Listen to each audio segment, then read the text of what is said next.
ஒரு குழந்தை பிறக்கிறப்போ ஒரு அம்மாவும் அப்போதான் பிறக்கிறதுக்கு சமம். ஆஃப்டர் பர்த் அம்மாக்களோட ரொட்டீனே தலைகீழாக மாறிடும்.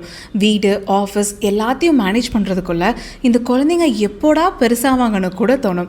ஆனால் ஒரு நாள் என்ன நம்ம குட்டி பையன் இவ்வளோ வளர்ந்துட்டானேன்னு எல்லா அம்மாக்களும் உணர்வாங்க. அப்படி நான் ஆச்சரியப்பட்டு அவனை பார்த்தனால்தான் மில்கி மிஸ்ட் கேஃபேக்கு ஆதித்யாவும் நானும் ஒன்னா பண்ணின ஆட் ஷூட் டே. இதுக்கு முன்னாடி பெருசாக கேமரா எக்ஸ்போஷர் எல்லாம் நாங்கள் கொடுத்ததில்ல. என்ன பண்ணுவான் சொன்னா கேட்பானான்னு ஒரு டவுட்ல தான் போனோம். ஆரம்பத்தில் ஒரு மாதிரி கன்ஃபியூஸ்டா இருந்தாலும் பட் டு ஆர் சர்ப்ரைஸ் கேமராக்கு பின்னாடி இருக்கவங்க என்ன சொல்றாங்களோ அதை அப்படியே ஃபாலோ பண்ண ஸ்டார்ட் பண்ணிட்டான். In fact even started enjoying at some point. பொதுவாக ஷூட் பண்றப்போ ஒரு சில டேக்ஸை மல்டிபிள் டைம்ஸ் பண்ற மாதிரி இருக்கும். நாங்க பண்றப்போ அது பெருசா தெரியாது.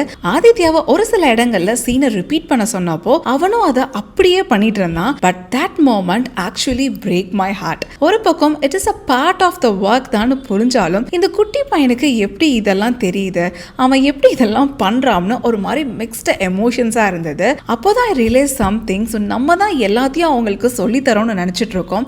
ஆனால் சில சமயங்கள்ல இந்த உலகத்தையும் அவங்களோட என்விரான்மெண்ட்டுக்கும் எவ்வளோ இயல்பா அவங்களே அடாப்ட் பண்ணிக்கிறாங்கன்றத நமக்கு கற்றுக் கொடுத்துட்றாங்கன்னு.